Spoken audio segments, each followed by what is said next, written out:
Welcome to KAWO's Ultimate Guide to Social Media Marketing in China in 2022. In this video, we're going to take a look at WeCom.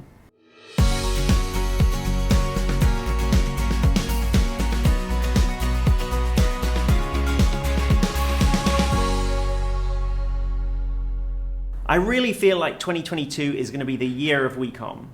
Originally launched a few years ago, it's now becoming so essential as part of your experience as a company.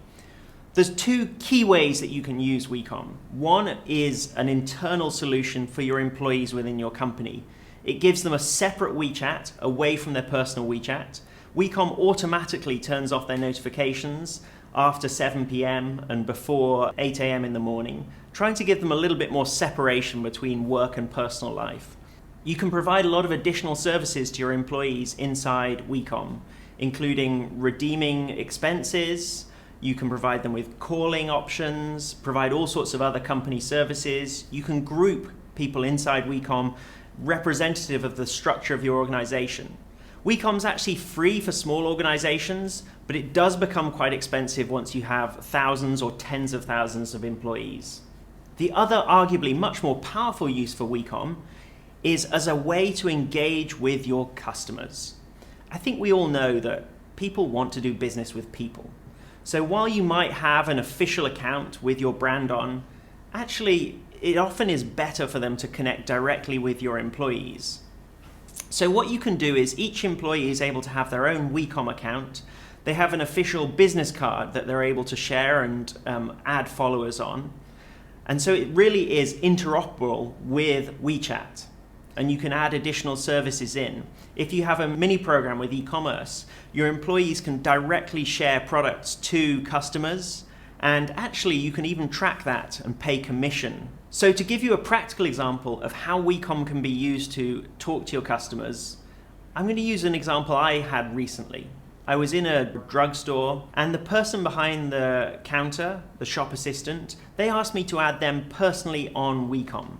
So then I suddenly had an extra contact inside my WeChat, and it had the name of the company. I could see they were a verified employee. They were then able to share content, the loyalty program, and other services directly from their WeCom account to my account.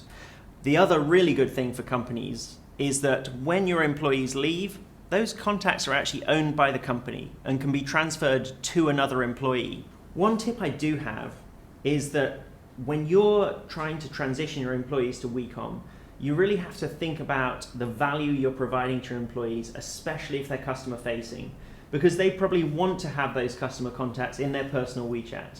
They probably see it as an asset to them personally in their career and if they're going to move jobs. So you've got to provide some kind of incentive in order to get them to switch over to adding everybody on WeCom. One final thing to mention is WeCom also has a fantastic desktop version, just like WeChat. And so actually in some ways you can think of it as being a bit like Slack. It can completely replace the internal and external communication for your company. In the next video, we'll be looking at how all of these different pieces connect together with the WeChat Open Platform. Thank you for watching this video, which is part of our series covering KAWO's Ultimate Guide to China Social Media Marketing in 2022. You can find the full guide at kawo.com/guide. If you want to learn more about KAWO and our platform that helps international brands manage their social media in China, then you can head to kawo.com, where you can also request a demo of our platform. And of course, don't forget to subscribe.